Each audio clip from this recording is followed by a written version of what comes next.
Tragedy in Guerrero. Chilpancingo's mayor killed amidst ongoing violence. In a shocking incident in Mexico, Alejandro Arcos, the newly appointed mayor of Chilpancingo, Guerrero, was found dead just days after taking office. This event has sent shockwaves through a nation long grappling with violence stemming from cartel disputes and organized crime.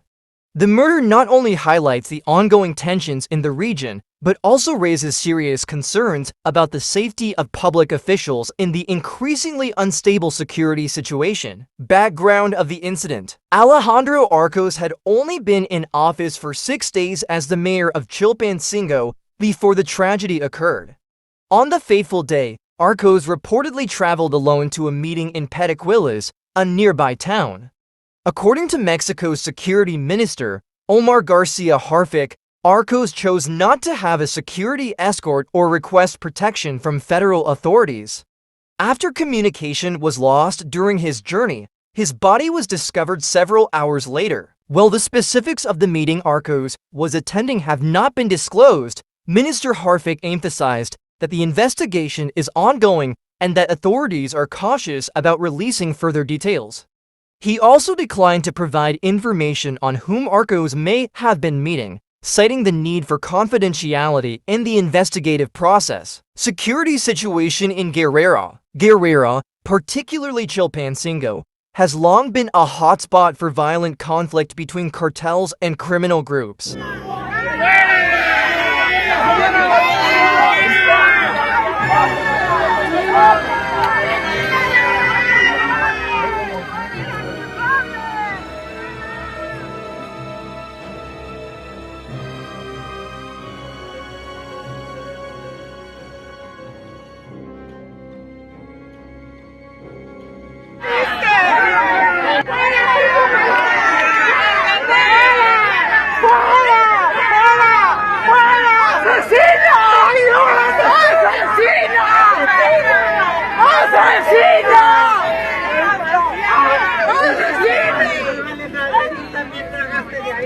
According to Insight Crime the region continues to be one of the most violent areas in Mexico, largely due to ongoing disputes between gangs over territory for drug trafficking and other illegal activities.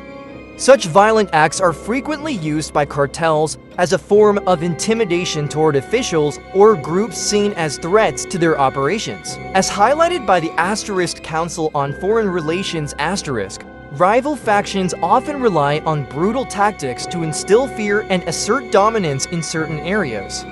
The type of violent incident seen in Chilpancingo is a strategy these groups use to send a strong message to local authorities and the public. In recent years, violence in Guerrero has escalated dramatically, with impacts spreading to the public sector and essential services. As of 2023, public transportation was frequently halted, businesses were forced to close, and safety fears dominated daily life. Following Arcos' murder, schools in the Chilpancingo area were also temporarily closed as a precautionary measure.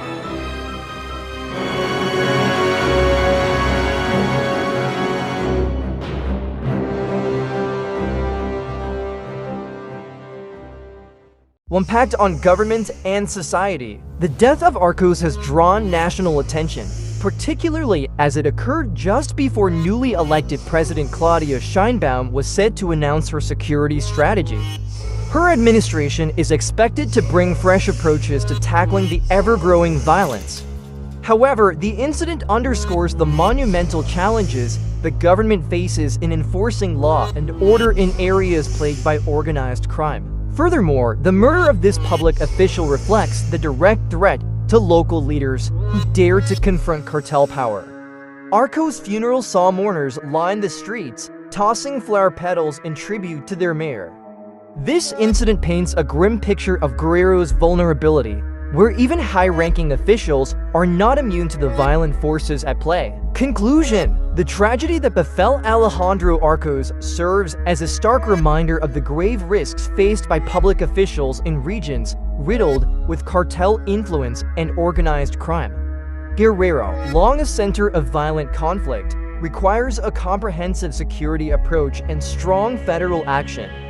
While President Sheinbaum's upcoming security plan offers some hope, it remains uncertain whether these policies will stem the tide of violence engulfing the region. Arcos' courage in leading, albeit briefly, is commendable, yet this incident also emphasizes the need for better protection for those who stand against deeply entrenched criminal forces.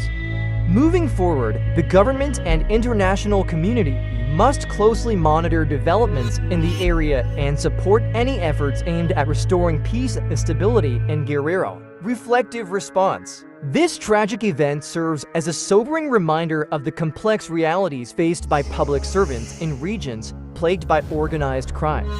The fact that even a mayor, who had been in office for less than a week, could fall victim to such violence underscores the vulnerability of local leaders in their fight against powerful criminal networks. It is a stark call to action for stronger governance, improved security measures, and international support to address the root causes of this violence. At the heart of this issue, it's not just the violence itself, but the broader challenge of restoring trust in institutions and ensuring the safety of those who work to protect their communities. Tragedies like this should inspire a renewed commitment to justice, peace, and protection for all citizens, particularly those who step up to serve in the most dangerous of circumstances.